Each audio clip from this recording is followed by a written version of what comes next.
Decoding Dad's Vinyl.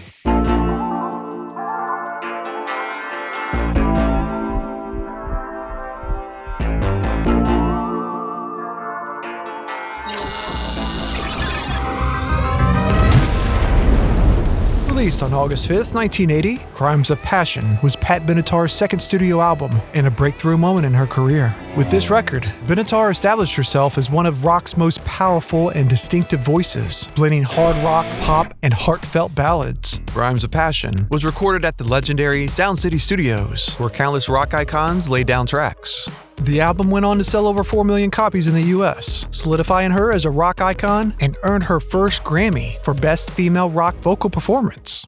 Producer Keith Olsen was at the helm, but during one session, when Pat Benatar struggled with a particular vocal part, Neil Giraldo stepped in to help. A pivotal moment that would shape the album's direction and creative dynamic. In 1980, rock was changing. Disco was fading, new wave was emerging, and women in rock were still the exception.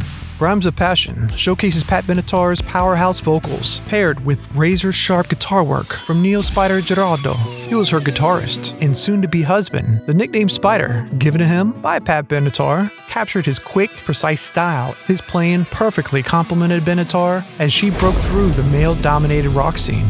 The album climbed to number 2 on the Billboard charts, proving a female-fronted rock album could dominate. While Spyder had experimented with Fender guitars early on, it was the BC Rich Eagle that gave Crimes of Passion its signature bite.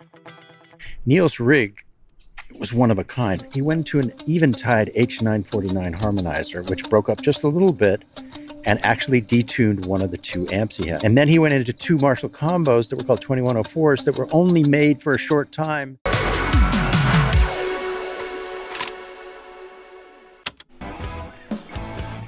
Of course, most of us know Crimes of Passion for its biggest hit, Hit Me With Your Best Shot. It remains one of Benatar's most iconic tracks, a staple of 1980s rock, and one of my favorite guitar solos by Spyder. But the album also features other fan favorites. Treat Me Right, a bold, empowering opener that cracked the Billboard Hot 100 and became a top 20 hit. You Better Run, the second video ever aired on MTV and the first female-led music video in MTV history.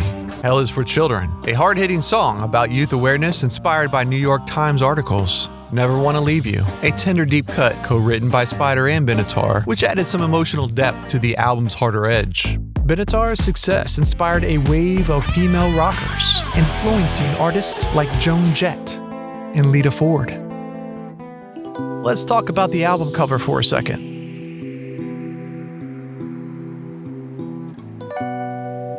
The front cover of Crimes of Passion features Pat Benatar in a black leotard, striking a pose at a ballet bar against a soft-focused background. It's a pretty striking image, blending elegance with a hint of toughness. The back cover features a striking photo of Pat Benatar and her band radiating the raw, no-nonsense energy that defined the album. The image reinforces the tight-knit powerhouse rock unit that helped propel her to superstardom. So there you have it, Crimes of Passion. It lit the fire that fueled 2 legendary careers and an unbreakable partnership. It also sparked a life beyond the stage. 2 daughters, a lasting marriage, and a bond that continues to defy the odds in both Hollywood and the music industry. It was the making of rock legends. It was the making of a love story. It was the making of Crimes of Passion. This is Deshaun 9, spinning stories, not just records. And I'll catch you in the next one. You know they're out there, don't you?